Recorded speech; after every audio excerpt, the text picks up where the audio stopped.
Cookies લીધી, હવે deep આમ કરવાનું.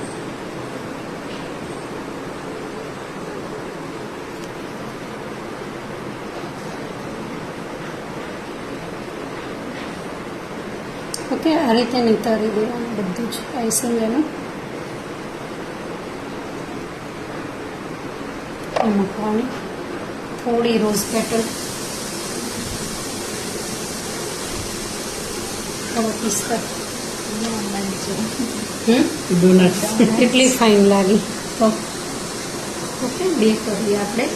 ઓકે, હવે આ આઈસિંગમાં મેં નાખ્યું છે 3 ટેબલ સ્પૂન આઈસિંગ સુગર અને 1 table spoon lemon juice.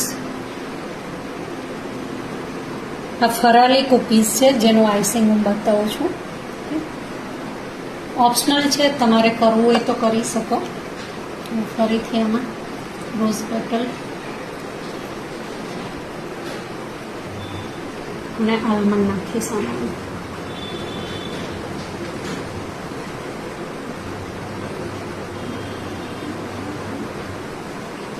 Okay, 2માં જ આઈસિંગ કરું છું, 3માં કરી દઉં. 3